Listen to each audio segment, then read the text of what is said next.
Tanggal 17 Juli hari ke-195.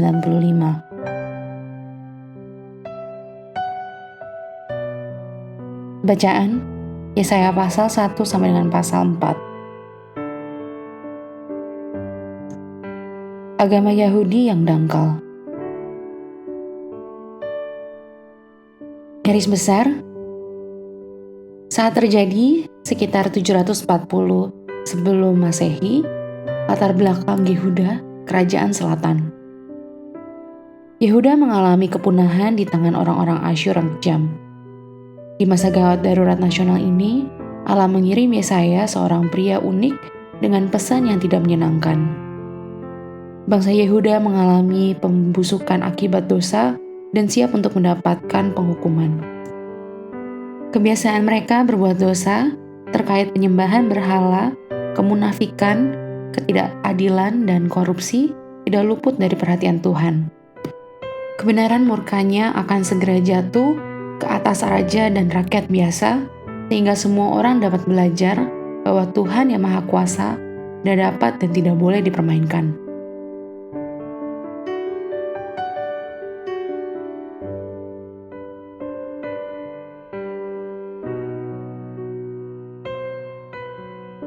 Renungan harian.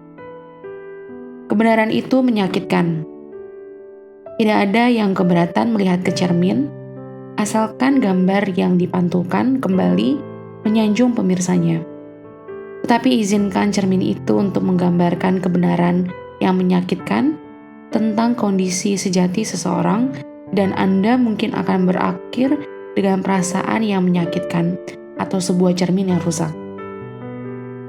Yesaya mengangkat cermin firman Tuhan di hadapan orang Yehuda untuk menunjukkan betapa bermoda dosa bangsa itu.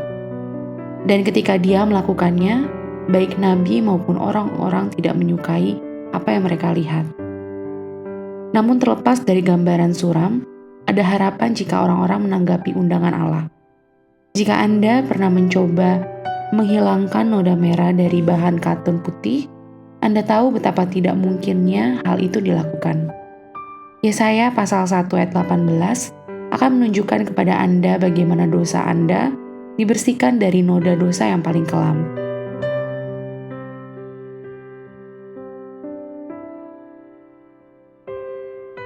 Orang berdebat apakah bumi itu datar atau bundar, tetapi Alkitab mengatakan bahwa bumi telah berdosa.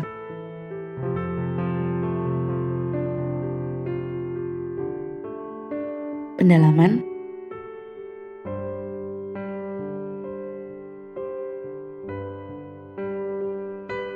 Pola pernyataan seorang nabi, Yesaya pasal 1 ayat 2-31. Ketika diuraikan secara luas, banyak dari pesan Yesaya yang sangat mirip. Tuduhan, ancaman penghakiman, nasihat untuk pertobatan, dan janji berkat. Anda dapat menerapkan garis besar ini kepada pesan pertama Yesaya dalam pasal 1 ini dengan membagi pasal ini pada ayat 10, 16, dan 21.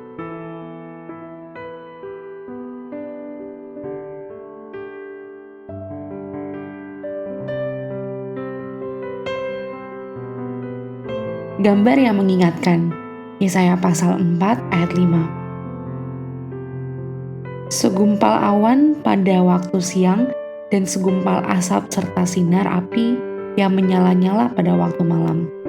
Pasal 4 ayat 5 mengingatkan pada hari-hari yang terjadi saat bangsa Israel keluar dari Mesir, ketika Allah memanifestasikan kehadirannya dengan orang-orang Israel dengan cara yang sama. Keluaran pasal 13 ayat 21. Invasi kerajaan Asyur dan Babel ke Israel membuat tanah Israel sunyi seperti gurun selama mereka dibuang ke pengasingan. Tetapi Tuhan akan tetap hadir dan memenuhi Israel dengan kemuliaannya. Amin. Tuhan Yesus memberkati.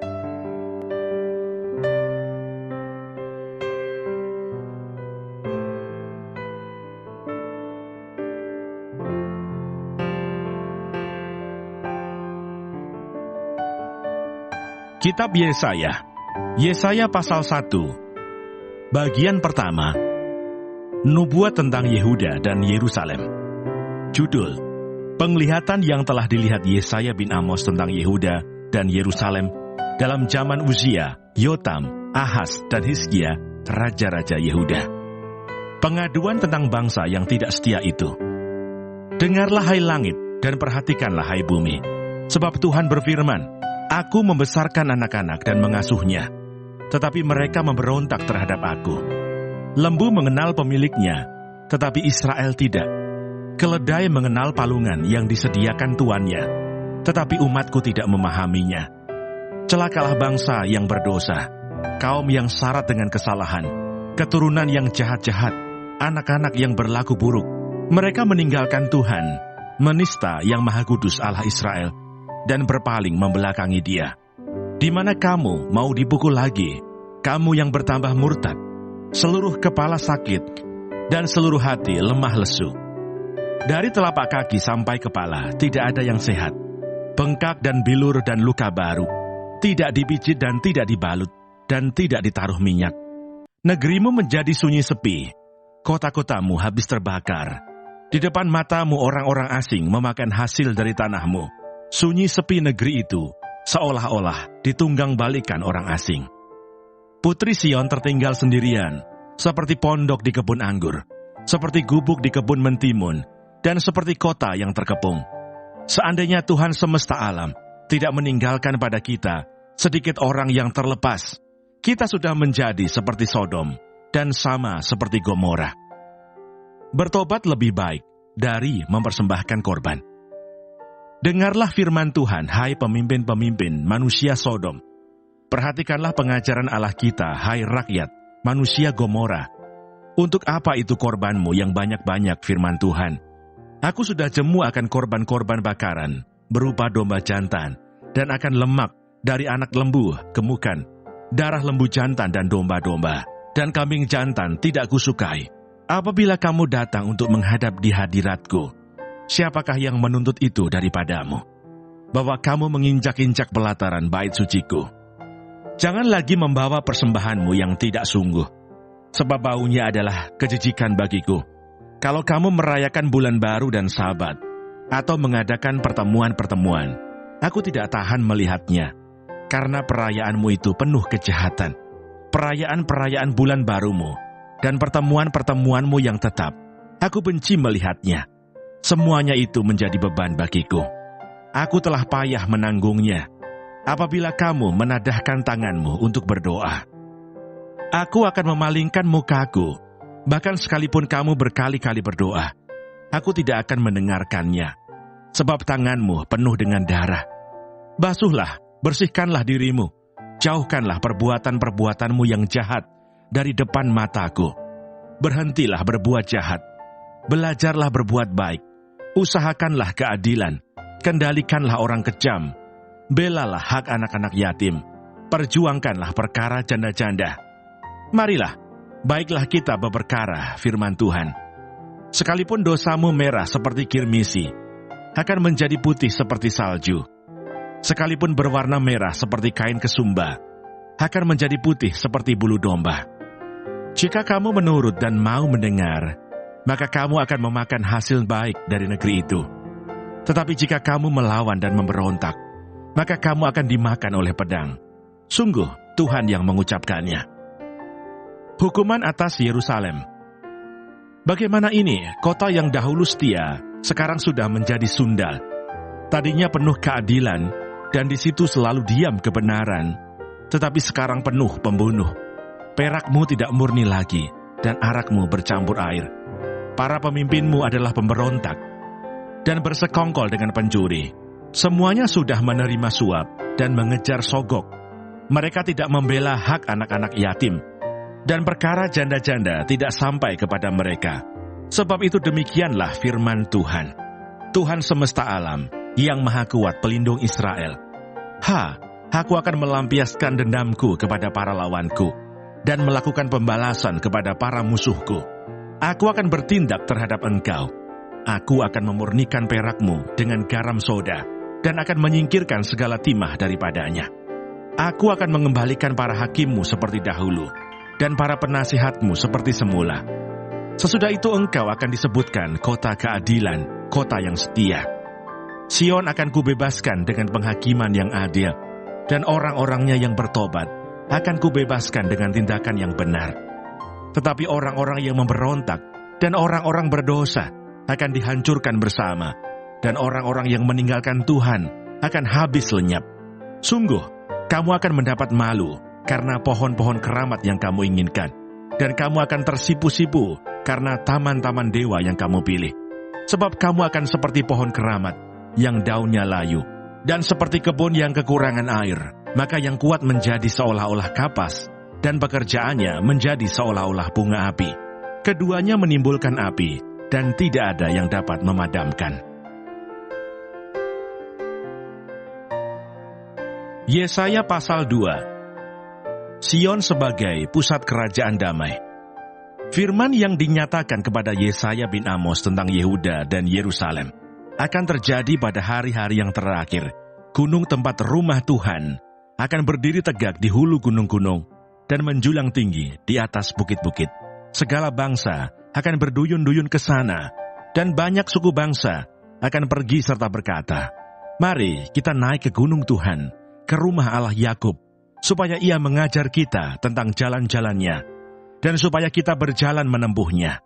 Sebab dari Sion akan keluar pengajaran, dan firman Tuhan dari Yerusalem. Ia akan menjadi hakim antara bangsa-bangsa, dan akan menjadi wasit bagi banyak suku bangsa.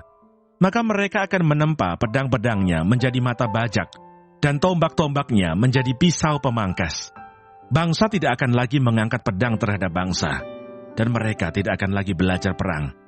Hai kaum keturunan Yakub, mari kita berjalan di dalam terang Tuhan. Hukuman Tuhan terhadap semua orang yang meninggikan diri. Sungguh, telah kau buang umatmu, yakni kaum keturunan Yakub, sebab di mana-mana mereka melakukan tenung seperti yang di timur, dan sihir seperti orang Filistin, dan orang-orang asing di antara mereka terlalu banyak. Negerinya penuh emas dan perak, dan tak terbatas harta bendanya.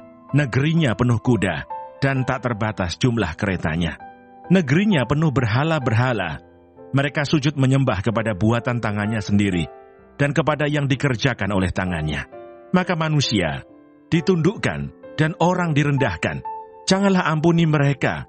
Masuklah di sela gunung batu, dan bersembunyilah di dalam liang tanah, terhadap kedahsyatan Tuhan, dan terhadap semarak kemegahannya.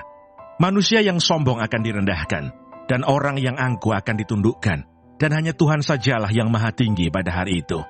Sebab Tuhan semesta alam menetapkan suatu hari untuk menghukum semua yang congkak dan angkuh, serta menghukum semua yang meninggikan diri supaya direndahkan. Untuk menghukum semua pohon aras di Libanon, yang tumbuh meninggi dan tetap menjulang, dan menghukum semua pohon tarbantin di Basan, untuk menghukum semua gunung yang tinggi-tinggi, dan semua bukit yang menjulang ke atas, untuk menghukum semua menara yang tinggi-tinggi, dan semua tembok yang berkubu, untuk menghukum semua kapal Tarsis, dan semua kapal yang paling indah. Manusia yang sombong akan ditundukkan, dan orang yang angkuh akan direndahkan. Hanya Tuhan sajalah yang maha tinggi pada hari itu. Sedang berhala-berhala akan hilang sama sekali. Maka orang akan masuk ke dalam gua-gua di gunung batu, dan ke dalam liang-liang di tanah, terhadap kedahsyatan Tuhan, dan terhadap semarak kemegahannya. Pada waktu ia bangkit menakut-nakuti bumi. Pada hari itu berhala-berhala perak dan berhala-berhala emas, yang dibuat manusia untuk sujud menyembah kepadanya, akan dilemparkannya kepada tikus dan kelelawar. Dan ia akan masuk ke dalam lekuk-lekuk di gunung batu, dan ke dalam celah-celah di bukit batu. Terhadap kedahsyatan Tuhan, dan terhadap semarak kemegahannya, pada waktu ia bangkit menakut-nakuti bumi. Jangan berharap pada manusia, sebab ia tidak lebih daripada embusan nafas, dan sebagai apakah ia dapat dianggap. Yesaya pasal 3. Hukuman Tuhan terhadap orang-orang yang menyesatkan bangsa itu.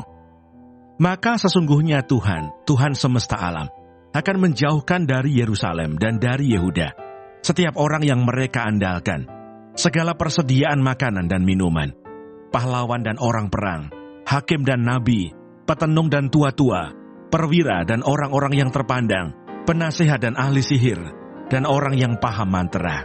Aku akan mengangkat pemuda-pemuda menjadi pemimpin mereka, dan anak-anak akan memerintah atas mereka. Maka bangsa itu akan desak-mendesak, seorang kepada seorang, yang satu kepada yang lain.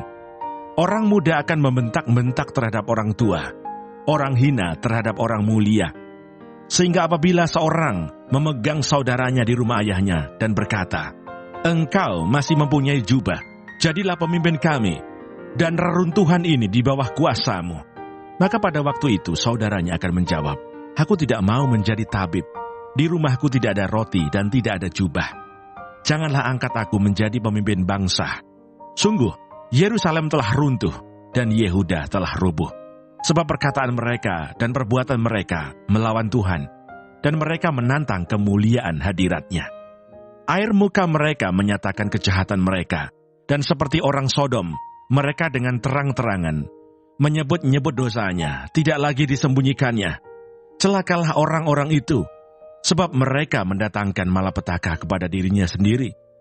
Katakanlah berbahagia orang benar, sebab mereka akan memakan hasil pekerjaannya. Celakalah orang fasik, malapetaka akan menimpanya, sebab mereka akan diperlakukan menurut perbuatannya sendiri. Adapun umatku, penguasa mereka ialah anak-anak dan perempuan-perempuan memerintah atasnya.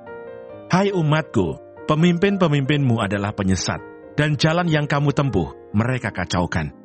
Tuhan mengambil tempat untuk menuntut dan berdiri untuk mengadili bangsa-bangsa. Tuhan bertindak sebagai hakim atas tua-tua dan pemimpin-pemimpin umat-Nya. Kamulah yang memusnahkan kebun anggur itu. Barang rampasan dari orang yang tertindas tertumpuk di dalam rumahmu. Mengapa kamu menyiksa umatku dan menganiaya orang-orang yang tertindas? Demikianlah firman Tuhan Allah semesta alam. Hukuman Tuhan terhadap wanita-wanita Sion yang sombong. Tuhan berfirman, oleh karena wanita Sion telah menjadi sombong, dan telah berjalan dengan jenjang leher, dan dengan main mata, berjalan dengan dibuat-buat langkahnya, dan gemerincing dengan giring-giring kakinya. Maka Tuhan akan membuat batu kepala wanita Sion penuh kudis, dan Tuhan akan mencukur rambut sebelah dahi mereka. Pada waktu itu Tuhan akan menjauhkan segala perhiasan mereka, gelang-gelang kaki, jamang-jamang, dan bulan-bulanan, perhiasan-perhiasan telinga, pontoh-pontoh dan kerudung-kerudung, perhiasan-perhiasan kepala, gelang-gelang rantai kaki, tali-tali pinggang, tempat-tempat wewangian dan jimat-jimat, cincin meterai dan anting-anting hidung, pakaian-pakaian pesta, jubah-jubah, selendang-selendang dan pundi-pundi, cermin-cermin, baju-baju dalam diri kain lenan, ikat-ikat kepala dan baju-baju luar. Maka sebagai ganti rempah-rempah harum, akan ada bau busuk, sebagai ganti ikat pinggang seutas tali, sebagai ganti selampit rambut kepala yang gundul, sebagai ganti pakaian hari raya, sehelai kain kabung, dan tanda selar sebagai ganti kemolekan. Orang-orangmu akan tewas oleh pedang, dan pahlawan-pahlawanmu oleh perang. Pintu-pintu gerbang Sion akan mengaduh dan berkabung, dan kota itu akan seperti perempuan bulus yang duduk di bumi. Yesaya pasal 4. Hukuman Tuhan terhadap wanita-wanita Sion yang sombong. Pada waktu itu, 7 orang perempuan akan memegang seorang laki-laki serta berkata, "Kami akan menanggung makanan dan pakaian kami sendiri. Hanya biarlah namamu dilekatkan kepada nama kami. Ambillah aib yang ada pada kami." Yerusalem disucikan dan dilindungi. Pada waktu itu, tunas yang ditumbuhkan Tuhan akan menjadi kepermaian dan kemuliaan, dan hasil tanah menjadi kebanggaan dan kehormatan bagi orang-orang Israel yang terluput, dan orang yang tertinggal di Sion, dan yang tersisa di Yerusalem akan disebut kudus, yakni setiap orang di Yerusalem yang tercatat untuk beroleh hidup. Apabila Tuhan telah membersihkan kekotoran putri Sion, dan menghapuskan segala noda darah Yerusalem dari tengah-tengahnya, dengan roh yang mengadili dan yang membakar, maka Tuhan akan menjadikan di atas seluruh wilayah Gunung Sion, dan di atas setiap pertemuan yang diadakan di situ, segumpal awan pada waktu siang, dan segumpal asap, serta sinar api yang menyala-nyala pada waktu malam. Sebab di atas semuanya itu, akan ada kemuliaan Tuhan sebagai tudung, dan sebagai pondok tempat bernaung pada waktu siang terhadap panas terik, dan sebagai perlindungan dan persembunyian terhadap angin ribut dan hujan.